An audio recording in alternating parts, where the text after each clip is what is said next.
भाजपा का 47वां स्थापना दिवस, पीएम मोदी की 3 रैलियां, बड़े वादे, लेकिन एक सवाल, जब पीएम को अपने 10 साल के काम पर भरोसा होता तो वो मंच से मुस्लिमों को घुसपैठिया क्यों कहते? जब बीजेपी का रिकॉर्ड मजबूत होता तो इलेक्शन कमीशन के पास 2200 कंप्लेंट्स ऑफ हेट स्पीच क्यों पड़ी होती? आज हम वादे नहीं देखेंगे, हम देखेंगे रिकॉर्ड। नमस्कार दोस्तों, मैं नाम है मृणाल और आप देख रहे थे हिंदी टॉप। आज बीजेपी का 47वां स्थापना दिवस है। पीएम मोदी ने बरपेटा में रैली की, बीजेपी के नेशन फर्स्ट के मंत्र को दोहराया और असम में बीजेपी की हैट्रिक का दावा किया।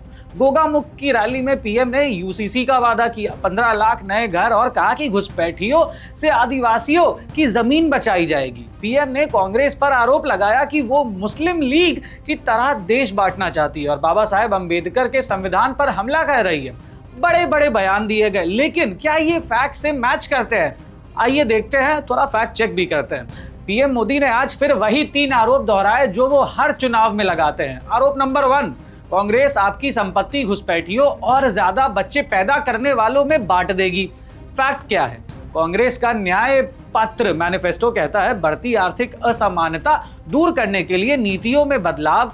इसमें किसी एक कम्युनिटी का नाम नहीं है। कांग्रेस ने पीएम को चुनौती दी है, मैनिफेस्टो में वो पैराग्राफ दिखाओ जहां पे आपको किसी एक कम्युनिटी का नाम बढ़ चढ़ के दिखाया गया हो या दिख रहा हो।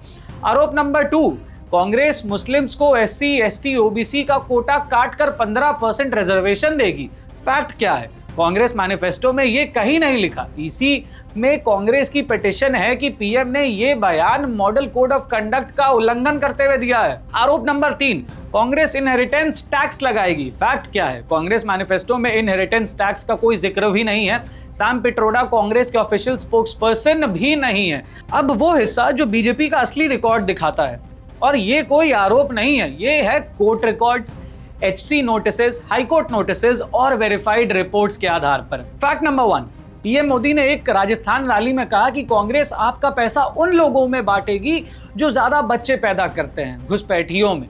यह बयान सुनकर क्राउड ने तालियां बजाई। दुनिया भर के मीडिया ने इसे हेट स्पीच रिपोर्ट किया। फैक्ट नंबर 2, जनवरी 2026 में पीएम के आसाम में सीएम हेमंता बिस्वा शर्मा ने एक पब्लिक रैली में कहा, मियां मुसलमानों को रिक्शा में 4 रुपए दो, 5 नहीं, तकलीफ दोगे तभी वे असम छोड़ेंगे। फैक्ट नंबर 3, फरवरी 2026 में बीजेपी के आसाम के ऑफिशियल एक्स अकाउंट ने एक एआई वीडियो पोस्ट की जिसमें सीएम शर्मा को मुस्लिम पहनावे वाले लोगों पर गोली चलाते हुए दिखाया गया।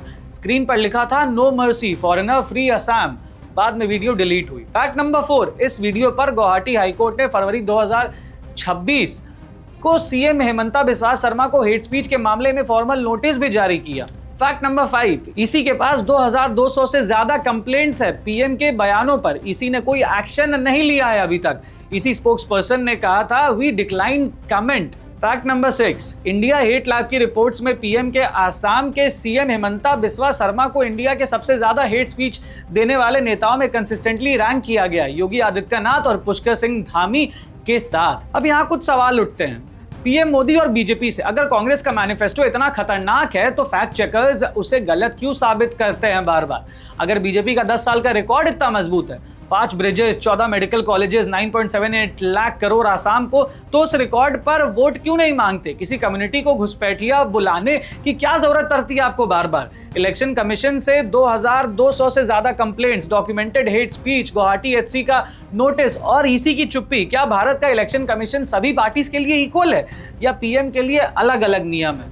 कांग्रेस से भी सवाल है, अगर आपका मैनिफेस्टो अच्छा है लेकिन राहुल गांधी की रैलीज में ऐसे बयान क्यों आते हैं जो पीएम को हथियार देते हैं? जब बीजेपी आपके मैनिफेस्टो की गलत व्याख्या करे तो आप तुरंत साफ एक लाइन में जवाब क्यों नहीं दे सकते हैं? बीजेपी के 47 साल हो गए। इन 47 सालों में ब्रिजेस भी बनी, हॉस्पिटल्स भी बनी, लेकिन इन्हीं 47 सालों में एक सीएम ने कहा मियां को 4 रुपए दो, एक ऑफिशियल बीजेपी अकाउंट ने मुस्लिम्स को टारगेट करने वाली वीडियो डाली और हाईकोर्ट ने नोटिस भेजा।